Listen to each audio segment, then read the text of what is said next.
right, Colleen, go for it. Thanks, Karine. So there are growing calls from Democrats, including members of Congress, for the president to step aside for the 2024 election because he's not capable of serving another 4 years. What is his response to this? So let me just step back for a minute and I guess deal with the questions that have come in about the debate. And honestly, this is something that the president has addressed himself multiple times since this past Thursday. And first of all, I want to say we understand the concerns. We get it. The president did not have a great night, as you all know, and many of you reached out during the debate. The president had a cold. He had a hoarse voice. You all heard it. That's why you reached out. But I will say this, and the president said this over the past couple of days, certainly right after the debate. He knows how to do the job. And he knows how to do the job, not because he says it, because his record proves it. Because for 3.5 years, almost 4 years, the president's record has been unprecedented, delivering for the American people. Another thing that he said that I would add is he knows right from wrong. He knows how to tell the truth. And again, he knows how to deliver for the American people. Joe Biden is a person. Take away his title. He is someone who has dealt with tragedy. He is someone who has confronted that head on. He is someone who knows how to get back up once you've been knocked down. That is something that he understands very, very well. And I think, and we believe, that's something that many of Americans across the country understand as well. And he knows how to come back. He knows how to come back. And so the president's going to continue to focus on what he's been doing the past 3.5 years. He's going to continue to focus on the American people. And, to your question, just to add a little bit more to your question, look, you heard from Speaker Pelosi, you heard from Representative Clyburn, and let me just paraphrase a little bit of what they said. Speaker Pelosi, who's very close to the president, said it is not about performance in terms of a debate. It's about performance in a presidency. And this is a president, you've heard me say this, we've talked about this. He's been able to give us an economic recovery, the strongest economic recovery in modern history. Let's not forget, during the midterms of 2022, many people, many of you all, some of you in this room, said that it was going to be a red wave, and that didn't happen. He defeated Big Pharma. We have seen historic low in crime in more than down to 50-year low. And then you had Representative Clyburn, who said the president has done a great job leading for the last 3.5 years. The best predictor of future behavior is past performance. This is from Clyburn. And when you look at the record of President Biden versus former President Trump, you see President Biden, who has delivered the strongest recovery in modern history, versus the previous administration, whose plans hurts the middle class. And President Biden, who is committed to protecting our fundamental freedoms, versus the former president, the previous administration, doing everything that they could, and they did, to overturn Roe v. Wade. And they are responsible for that. And that's coming from two people who are not just leaders in Congress, but also close to the president.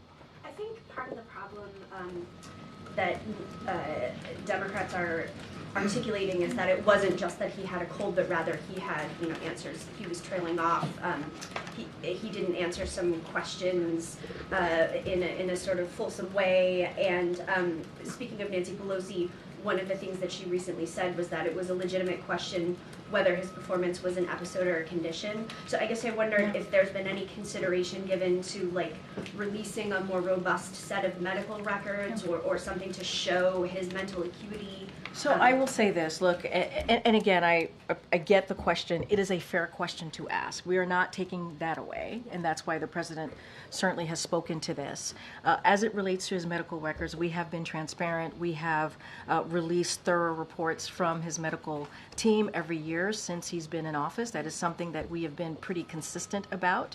As it relates to, something like a cognitive test, to the question that you're asking me about what the speaker, former speaker said. Obviously, she can speak for herself.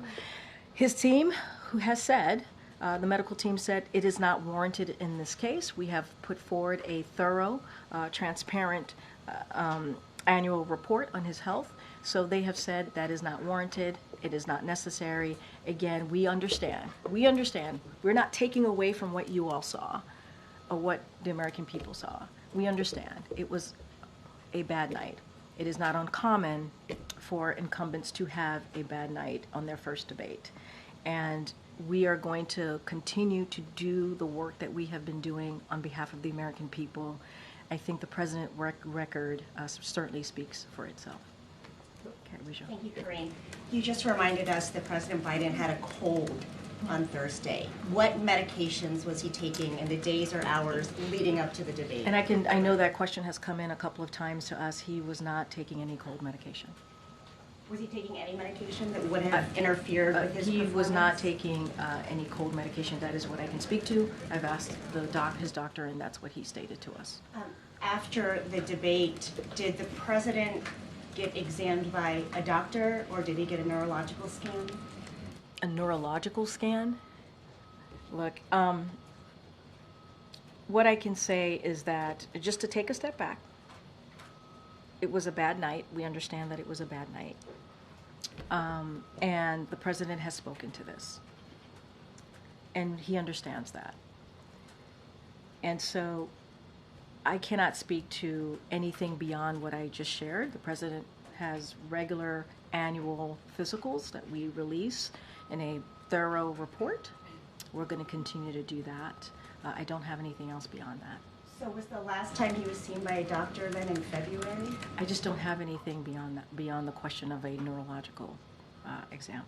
Okay, well, you continue to say it was just a bad night, but is there an explanation then for why it was so bad?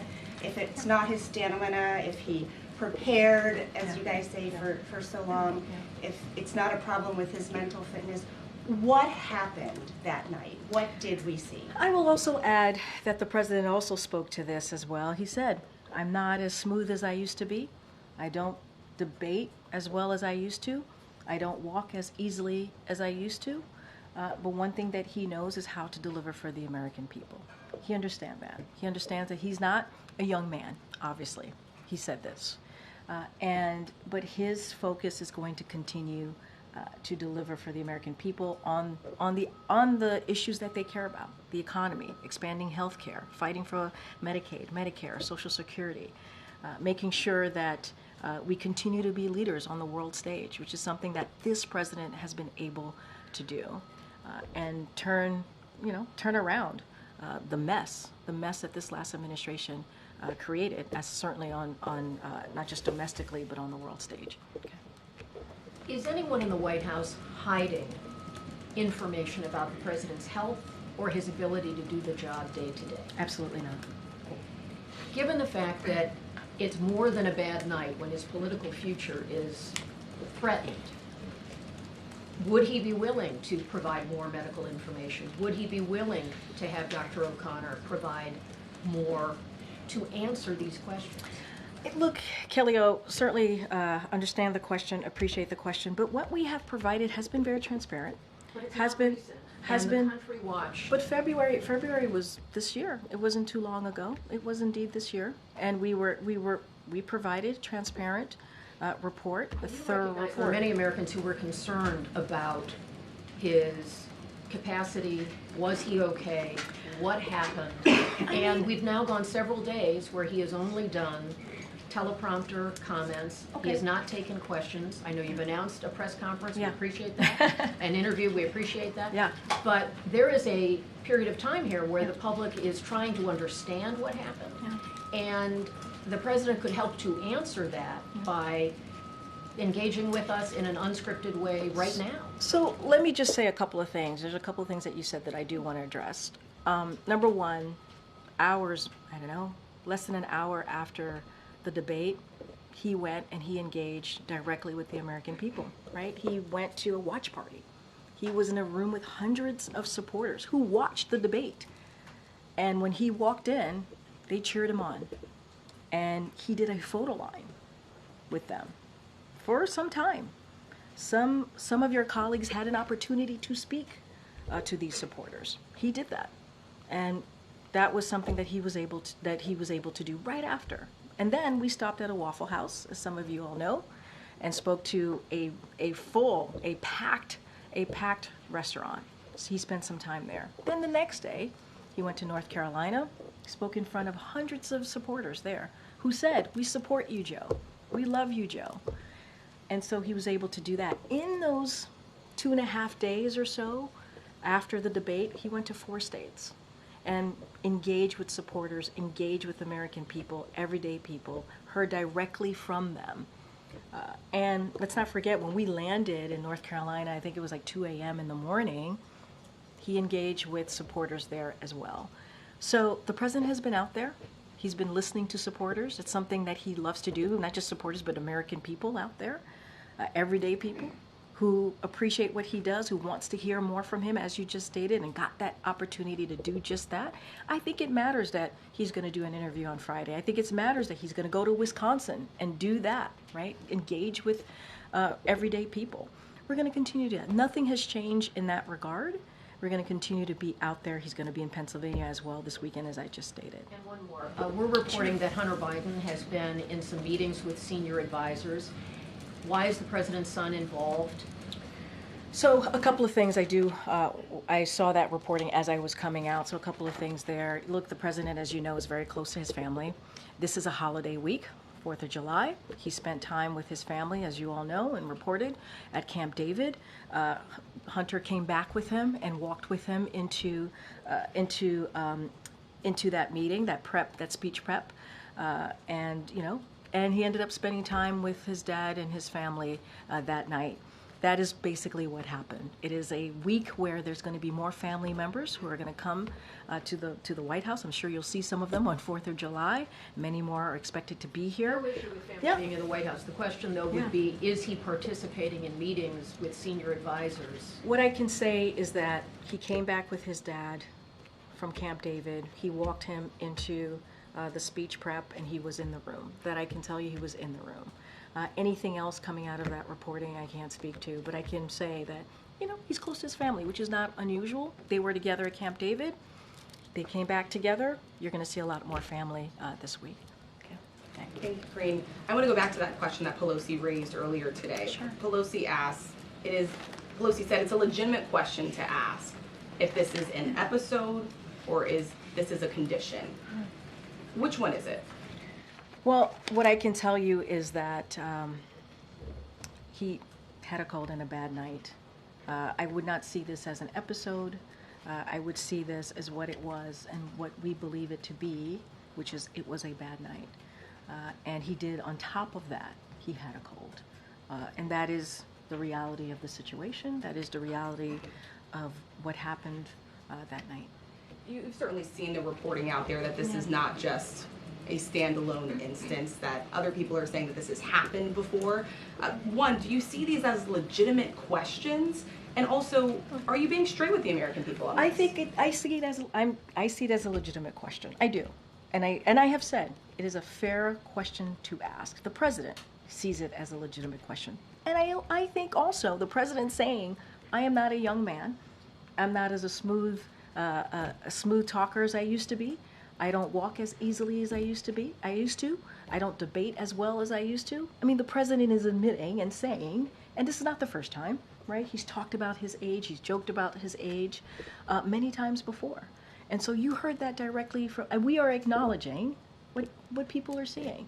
But we do believe this was in this instance, it was a bad night. Is he disabled? No, and let me finish with your colleague, please. And I know, but shouting out, come on, you know better, come on. Just one final question. Immediately after the debate, we started to hear the concern from Democrats on Capitol Hill, calling it just flat out a disaster. Why didn't the president immediately personally reach out to leaders on Capitol Hill, like Leader Jeffries and Leader Schumer? Look, I can say this. Right after the debate, we were on a 2.5-day swing, 4 states. The president was out there hearing directly from the American people, engaging directly from the American people. Obviously, he respects the Democratic leadership. It is leadership there that has helped him deliver for the American people an unprecedented record on behalf of Americans across the country. So we appreciate them for, obviously. But he was out there. He was out there directly with supporters, engaging with them, whether it was at a tarmac, whether it was at a rally, whether it was at a watch party or a fundraiser. And I think that's important to note too. And he was hearing from them. But at the same time, those leaders, Democratic leadership, was hearing from members of his team, high-level senior members of his team. It's not like we were silent. It's not like we were quiet. It's not like we were not engaging with them. We were. And now that the president's back at the White House, he's going to have some time to talk to these Democratic leadership on the phone. I mentioned Democratic governors. He's going to do it with leaders on the Hill as well. And that's important. And then he's going to go back out into the states, obviously, and talk to Americans there. So he's going to do both. What's his message going to be to the Democratic governors and Hill leaders when he talks to them? So I'm not going to get into a private conversation. We wanted to share these meetings. I know it was getting out there, it was floating out there, and I know it was, and we just wanted to confirm that that we were indeed having these conversations. But we normally, as you know, our posture is not to dive into private conversations. He'll have these conversations. I think they'll be important. They'll hear from him. He'll hear from them. But I also want to note that there is a regular engagement with whether it's intergovernmental affairs or the Office of Legislative Affairs, regular engagement from my colleagues here with governors, with mayors, and also obviously with congressional leaders. That is something that is a regular engagement.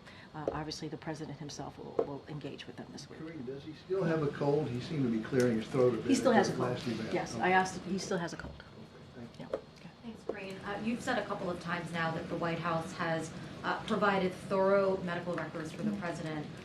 The White House released a 6-page summary back in February. I don't think that was a full accounting necessarily. And Dr. O'Connor in that memo described the president as, quote, a healthy, active, robust 81-year-old male who remains fit to successfully execute the duties of the presidency. I think that is clearly not what the majority of Americans are seeing. And we have a new poll from CBS News that says 72% of registered voters say the president does not have the mental and cognitive health to serve as president. So are you saying that the majority of Americans are misguided and that they just need to trust Dr. O'Connor and take him at his word? So a couple of things, and I want to say the president is feeling better, and you saw him last night, you saw him today, but he does indeed still have a cold. Look, I want to be very sensitive here, and I think it is important to be sensitive here. We understand how the American people are feeling. We get it. We do. And I do not want to take away from that. I'm not going to speak. I know that there was, you all did a poll, CNN did a poll. I'm not going to speak to every poll. I'm just not going to do that. And also, I'm constraints in doing that as we're heading into an election in November, as you know. What I will say is majority of Americans also support the work that the president has doing in a sense of his agenda and what he stands for, what he's been fighting for, whether it's reproductive rights, whether it's an economy that works for all. And that is something that the president is going to continue to do. And this is why we have said, and I have said this multiple times from here, is that's why the president acknowledges. We get it. We get what Americans are feeling. That's why he's acknowledging. He's not a young man. That's why he's acknowledging. He's a little slower than he used to be in walking and not as smooth as speaking. We get that. But we also want to make sure that we point to the successes that he's had, his record, and we want to continue to build on his unprecedented record. And I'm not going to discount what the American people see or feel. What I can say is what we know from our side of things. We could speak to his record, and we could speak to what the president has been able to acknowledge. And I think that's important too. And that's basically acknowledging what Americans are seeing and feeling. If you get it, why not release more about his medical, his physical and mental health? Why not? What we have released has been very comprehensive. It has been. It has been transparent. And if you compare it, right, it has. We have put that out there. And, and we'll continue to do so, put that information out there. And MJ, I want to be very clear. I get the question that you're asking me. But this is also a president who has had a historic administration. He has, in delivering on legislation, key policies. That is because with age comes wisdom and comes experience. And I think that matters as well. Did Dr. O'Connor watch the debate? I believe Dr. O'Connor traveled with us to the debate, so. Did he have any concerns after seeing the No, president's not at debate all. performance? Not I at have all. one more question actually, Karine. Sure. The campaign's theory of the case with the president staying in the race has been that the president has a better shot of defeating Donald Trump than any other Democrat. We have a new CNN poll that shows the vice president actually has a slightly stronger showing against Donald Trump than the president. So how does the president explain not passing the baton to his own 59-year-old vice president given that kind of data? So look, as you know, I'm constrained to speaking directly to your poll, and I get it, and I hear the question. I got to be mindful. That is something for the campaign, as you started saying, what the campaign has laid out, their argument of the case. That is something for them to take up, and that is something for them to answer. What I can speak to is the president's record, what I can speak to, what he's been able to accomplish, and the things that he's been able to do and get done is actually in line with majority of Americans, and I think that's important too, to note. And again, I will say, with age comes wisdom and experience, and that's certainly something that the president brings. Go ahead. Karine, we've seen some real anger expressed by donors and Democratic officials, sort of how you guys have handled the president, shielding him away from impromptu settings and denying, excuse me, until last week that there had really been any age-related slippage. So I'm wondering if you guys have had a moment to reflect on that strategy, any regret over it, and if, what you would say to folks who think it's arrogant for there not to be either changes towards that strategy or with some of the personnel that are around the president. And you're talking about the strategy specifically about who's around the president? Is that what Well, you're... I think it's two parts, Yeah. right? One is a kind of small, concentrated group of aides that have been with the president for a very long time, and the other is sort of systematic decisions to shield the president from the impromptu moments that we've seen in previous administrations, whether it's press conferences or interviews or, just being out in public more frequently. I mean, look, a couple things there too. This year, the president has done more than 40 interviews, and unscripted, right? Those interviews are unscripted. He has done more than 500 gaggles, right? Of course, unscripted, talking directly to many of you. No, let me just finish. And so he enjoys doing that. He enjoys engaging with all of you, and we're going to continue making sure that happens. I will say this. Obviously, this is a president that was a senator for 36 years. He was a vice president, as you all know. I'm just repeating things that you all know, for 8 years. And so he has long time, advisors that have been here with him for a long time. I don't think that's unusual. He also has people who are new to the administration that also advise him. Look, I've been in meetings with the president where it's been a diverse group of people, and he sees us, and he knows the reason why we're sitting in front of him is that we have something to share, and he wants to hear from all of us. I've heard him say, "Hey, what do you think? What do you think?" And so my experience has been that world is indeed open, and that he does get to hear from a diverse group of people. That has been my experience. But it is not unusual for someone who has been around for that long of time to have a group of people that's been around him for a minute, right? And I think that makes sense. There's nothing about that is nonsensical. That actually makes sense. And we're going to continue to get him out in front of all of you to take your questions at a steady drumbeat. NATO, and I have Yeah. two questions. One's Sure. just a logistical one, which is you mentioned the press conference. Yeah. Is that going to be kind of the real big boy press conference that we're used Did to? you say big boy press conference? Like one of these 2-and-2s that might be a little more limited. So I believe, and I know you guys are holding me to it. I believe it's a solo press conference. We'll certainly have more to share with all of you as we get closer to next week. More thematically, We support the big boy. I'm about to say, big boy Justin over here Yeah. is asking some big boy questions. Okay. what do you, the president's not the only leader Yeah. that's entering that NATO conference a little bit on the back foot. Emmanuel Macron has had some electoral losses. The UK is obviously going through a big election right now. With all these leaders kind of coming in to DC a little bit diminished, how is that changing how you're looking at the summit, and what is possible to No, accomplish with it? look, it's a good question. I think one thing, as I talk about the president's record and what he's been able to do, right? He's been able to strengthen our worldview, the way that people see us across the globe, other leaders, our partners and allies, because of that experience. Again, with experience brings, with age brings experience and wisdom. And I think because of that, the president has been able to build a coalition. If you think about Ukraine and the aggression from Russia and what Russia has done to Ukraine as Ukraine continues to fight that aggression, to fight for their freedom and democracy, the president was able to bring 50 plus countries to support Ukraine, to support their fight. And so look, I will say that the president is looking forward certainly to hosting the leaders of our 31 NATO allies. As you know, two additional countries have joined NATO, and that's because, again, of the president's leadership.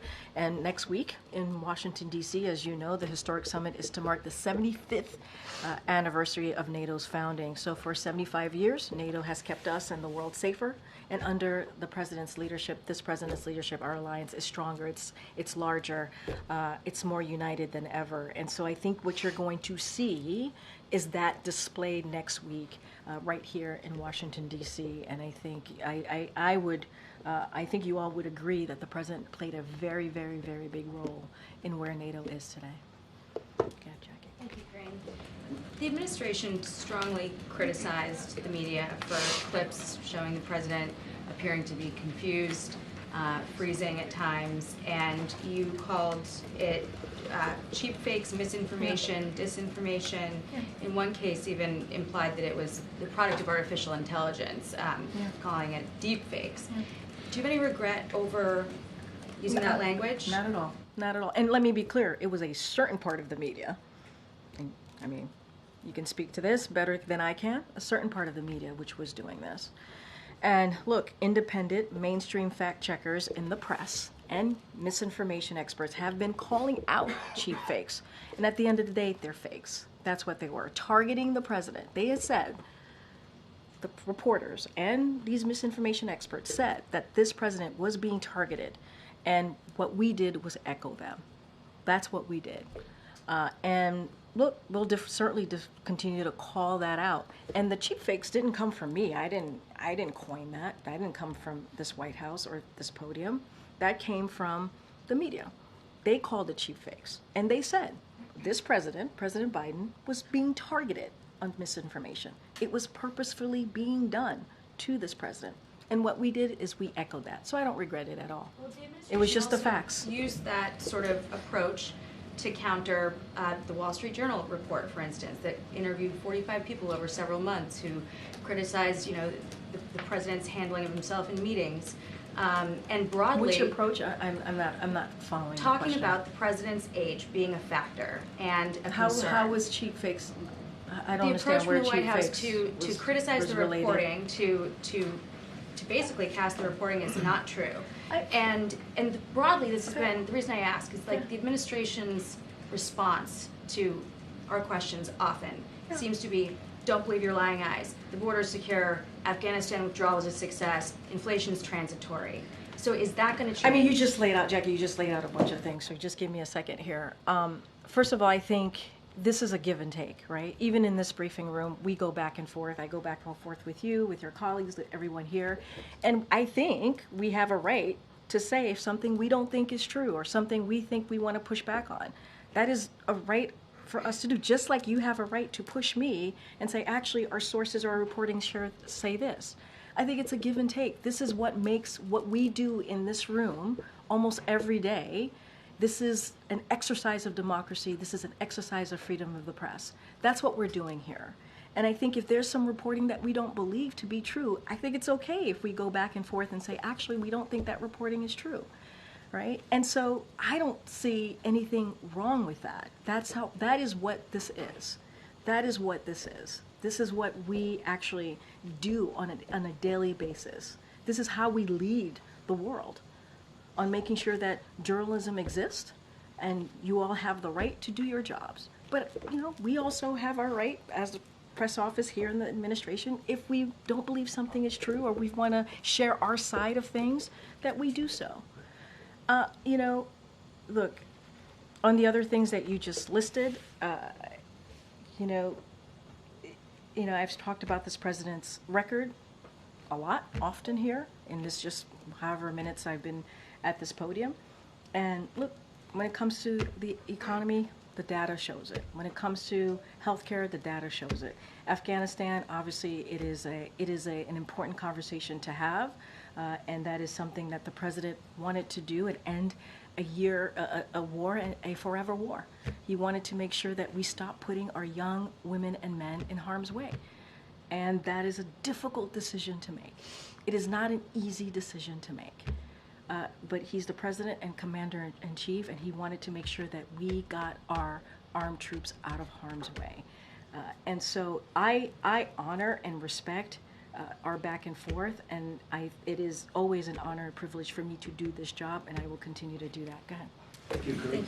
No, Michael. Okay. Oh, Mike, go ahead, Michael. okay. I'll I have two big boy questions. Medium boy, I don't know, whatever. First, does the president intend to spend most of his days in July on vacation in Rehoboth and Wilmington? We certainly will have more to share on what his schedule is going to look like for the rest of the month. I don't have anything to share at this time. I can assure you the president will be out and about talking directly to the American people.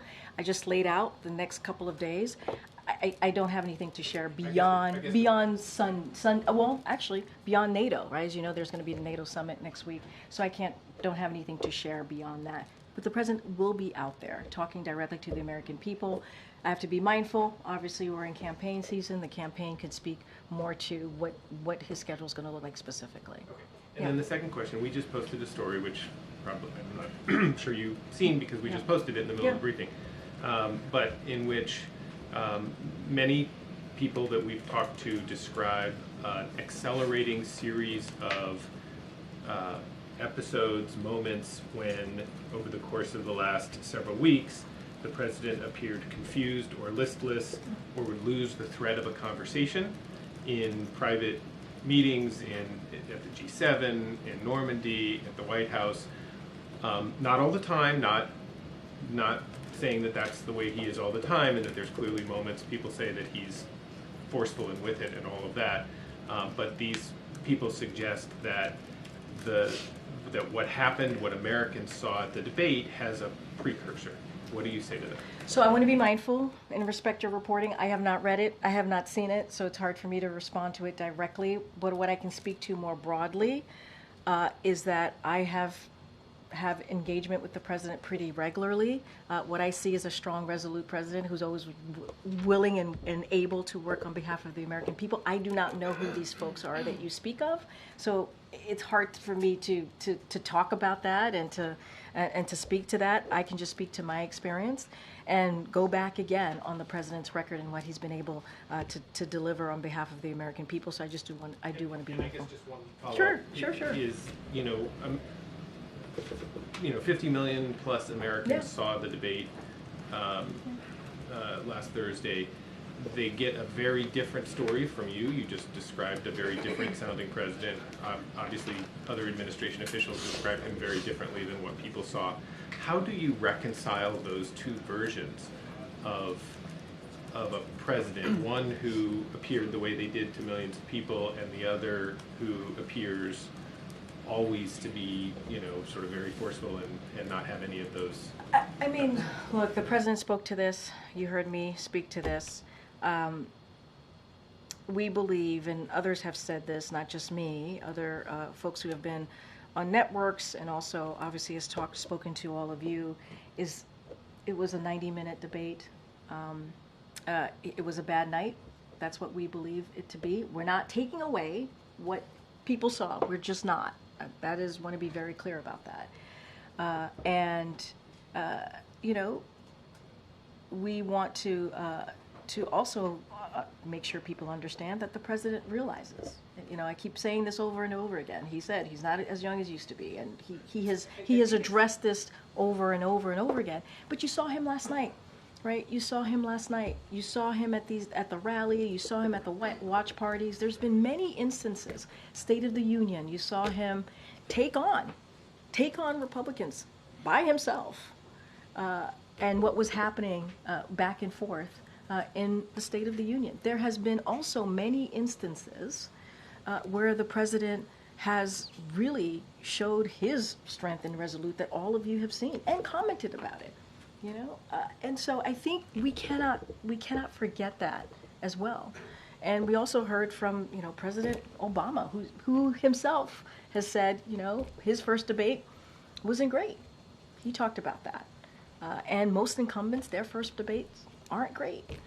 And so, look, we're going to continue to build on the unprecedented record by continuing to fight for the American people. That is our commitment, and that's what we're going to continue to do.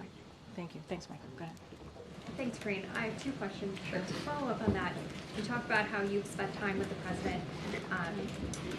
You know, when you're looking at the time you've spent with him, have you ever seen the president have a bad night like we saw on the debate stage during your time here at the White House? No. So were you surprised by what you saw on the debate stage? I mean, look, I know that he had a cold. Many of you were reaching out to us, to my team and myself directly. You heard the hoarse voice.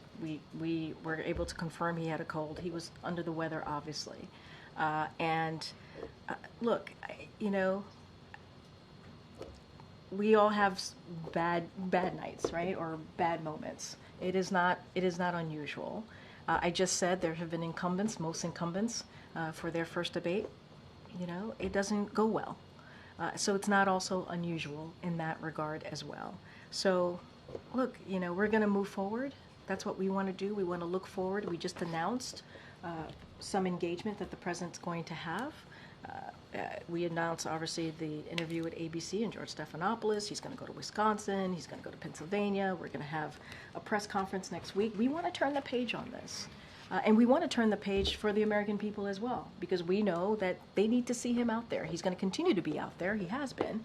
And we understand how important that is. And so we're going to turn the page. We're going to get out there across the country. Americans are going to see him for themselves. And I think that's going to be very important as well. And has the president had a chance to speak one-on-one with Vice President Harris since the debate?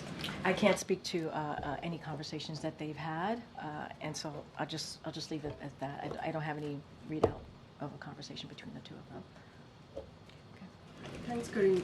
So I've spoken to a lot of donors since the debate, and you know, they want to know what exactly happened that night. So just to follow up on MJ's question, I know you said he hadn't taken any cold medication. Was there any other medication he had taken? That's what many of them are asking. No, I understand. I was asked about the cold medicine. I asked about the cold medicine. He was not taking any cold medicine, and I don't have anything beyond that. I don't have anything beyond that to share. And look, I've answered this question multiple times at this point. I don't have anything else to add beyond what I have shared with your colleagues here in the room. We really, truly want to turn the page on this. We really want to be able to get out there and, you know, speak directly to the American people, you know, speak directly to you all, the president will. And I think that's important too. Look, and not forget what this president has been able to do the last 3.5 years.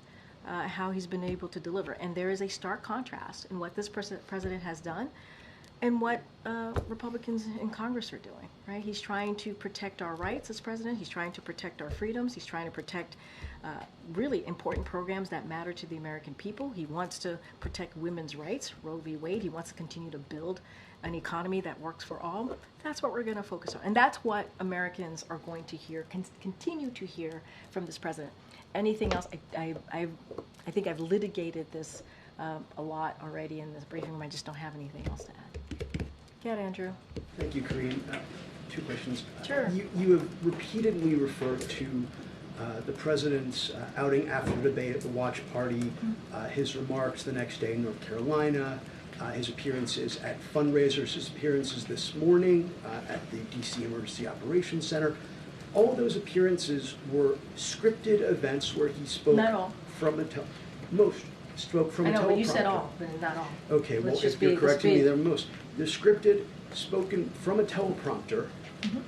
How are Americans supposed to get the sense that the president is fully engaged and capable and thinking off the cuff when he's reading from prepared remarks so often? And why can't he just come down here? The briefing room's 30 seconds away. Why can't he come down here and assure us and the American people that he's okay? And I have a follow-up. Okay.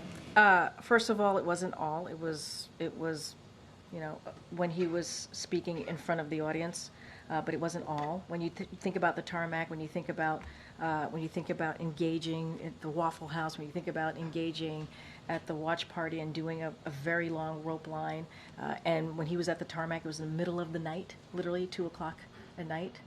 We all wanted to go to bed, but the president was certainly very focused and zeroed in on the American people who were out there, cheering him on and wanting to see him and take selfies and get a hug from this president. That's what you saw. And I don't know if you missed this, but I also shared that he has done more than 40 interviews this year alone, and we're going to continue that. He's going to do an interview with ABC, George Stephanopoulos, this week. Those were unscripted. He's done more than 500 gaggles. Those are unscripted, and we want to continue to do that. We do. We want to continue to do that. There's going to be a press conference next week, a NATO big boy press conference, as Justin has reminded us, next week. And so that's going to be important as well. And I have a follow-up. Sure. One of my colleagues behind me shouted a similar question to what I'm going to be asking you, but I think given what happened on Thursday, given the reporting in the New York Times and other outlets about the president's more frequent lapses, losing his train of thought, all of us saw what happened on Thursday, where he simply could not form coherent answers to many or some, if you will, of the questions, and appeared to lapse into nonsensical answers at the end. We beat Medicare, for instance. I'm going to ask something delicate, and you may not like it. The president may not like to hear it if he's watching, but I think the American people need to get a yes or no answer on this.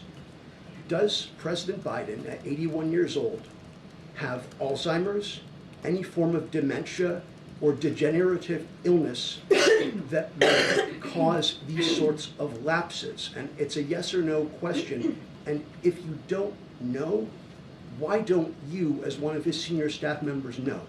I have an answer for you. Are you ready for it? Yes. It's a no. And I hope you're asking the other guy the same exact question. Okay. Go ahead. The statement that Congressman Doug had put out. Yeah.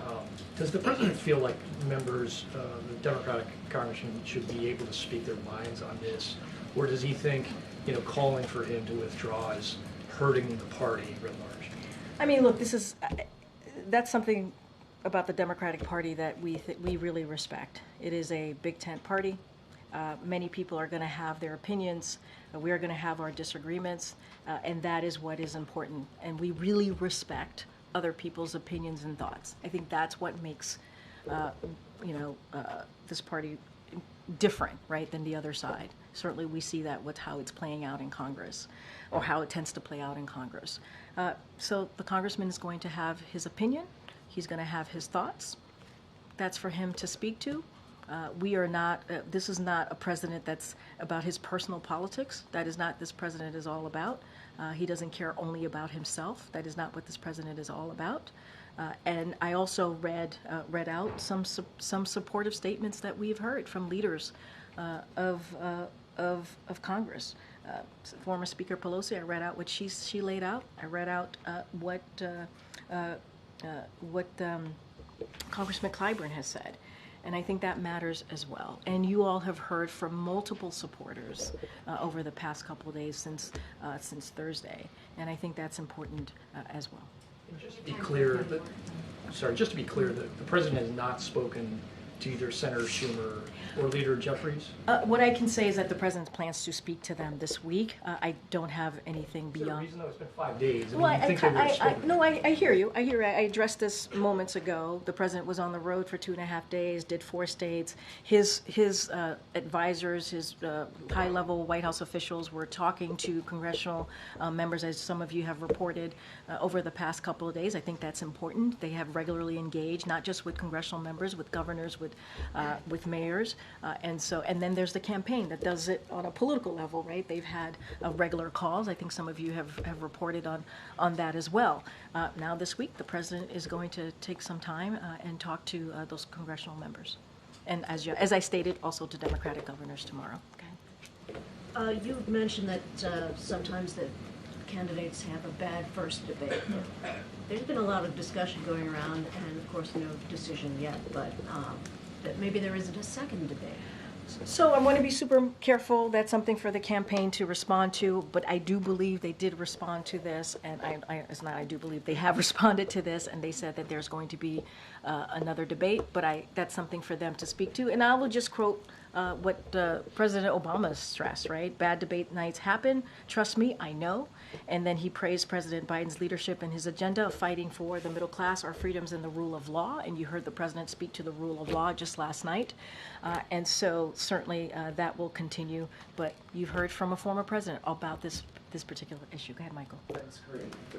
Obama was 51 during that I kind of knew you would say that. debate. I knew you would say that. But he's not the only one. He's not. It has happened in the past. First debates for incumbents, and sometimes it's not their best. I know you've said a couple times that you want to turn the page. Yeah. The issue, I think, the core issue here is that you can't turn the page on age. Yeah. Aging decline is a one-way street. Well, So right. At the end of the day, Right. if these are the questions you're getting now, what are the questions you're going to be getting in 2 years or 3 years? I have thoughts about 2 years, 3 years from now. But look, How can you or anyone say that you have confidence that he can be in this job at that time? Look, here's what I would say to that. We are not turning the page on age. That's not what we're doing. We understand. We get that, right? The president said, I am not a young man. He said that. We get that.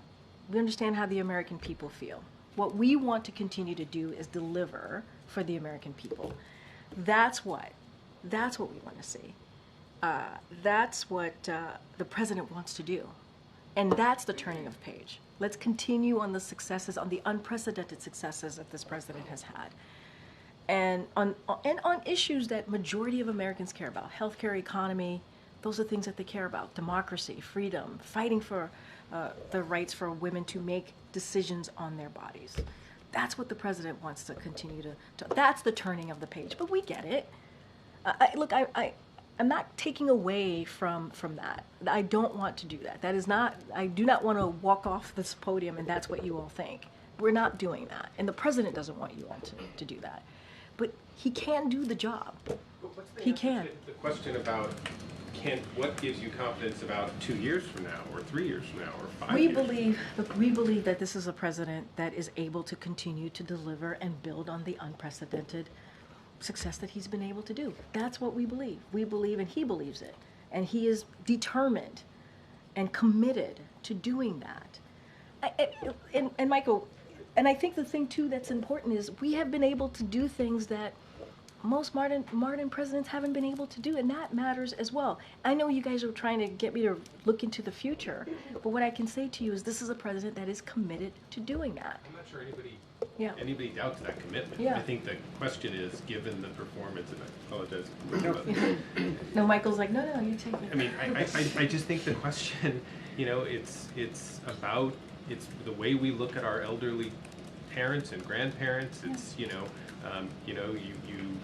maybe visit them once a year and you see troubling signs because you don't live in the same city perhaps, and the first question that you go to is, I wonder if this is like a one-time thing or if it's something that has been happening for a longer time that we need to deal with. And the second question is, you're going multiple times here. Where are they going to be in a year? Where are they going to be in 2 years? Do we need to put them in a home? All of the questions that go through that, and this is sort of the American people's version of that. I hear, and I hear you, and that's what I'm saying. Look, this is why the president goes through, medical examinations, right? And we release those medical examinations, right? We've done that the past couple of years. We're going to continue to do that. This is why we're going to go out there and continue to be out there and do interviews and talk to the American people. And at the end of the day, I got to be careful, right? Because we are in a campaign season. what the American people will see for themselves, right? And I just want to be super, super careful. But look, this is a president that has worked incredibly hard for the American people. And he, not just as president, as vice president, as a senator. And he is committed. And we cannot take away from the fact of his 3.5 years of leadership, what that has been able to do, what he's been able to get done. And that doesn't come from, that doesn't come easily. And he did it in historic fashion. He did. And the data proves that. And so, look, he's committed to continuing to make that progress, continue to work, whether it's climate change, whether it's the economy, whether it's healthcare. That is what he is committed to doing. And, he had a bad night. He did. And we are admitting that, owning up to that. You heard the president speak to that, and I think that's important for the American people to hear from us and from him as well. I know I have to go. I'll be back tomorrow, but go ahead. Thanks, Karine. I just wanted to go back to the Representative Doggett's statement. Yeah. Part of his statement, he said that Biden staying in the race could kind of work against helping to save democracy. So I know you said it was a big tent party, people have their opinions, but how do you corral Democrats when there are members of the party who believe that about the president staying in the race? And do you have a response to that specifically? Yeah, look, this is a president. He jumped into this election. This I can talk about, obviously, in 2020, and I remind you all that he beat the other guy in 2020. He won in 2020. That's why he's president. But he jumped in because of democracy, right? He jumped in because of what was happening, because he believed he needed to do everything that he can to protect our democracy and now protect our freedoms because of what happened with Roe v. Wade. Obviously, we don't agree with that. What we believe is that this is a president that has had, that is going to continue to fight for democracy, and that's going to continue to focus on making sure that, we get Roe v. Wade into law. Right? Make sure that IVF is not taken away from families. Make sure that contraception is not taken away from families. Make sure that we fight for our voting rights. Right? There are so many things that we need to continue to fight for. And at the end of the day, this is a president that has delivered, working closely with Congress and doing some of these things in a bipartisan way. And I think the reason why that he's been able to get some of these legislation done, whether it's the CHIPS and Science Act, the Veterans Act, the bipartisan infrastructure legislation, is because of who he is and because of how he has that experience to work across the aisle. That doesn't happen with everybody, and this president has been able to do that. So we're going to continue to do that work. Guys, I'll see you tomorrow. All right, thanks, everybody. Thank you.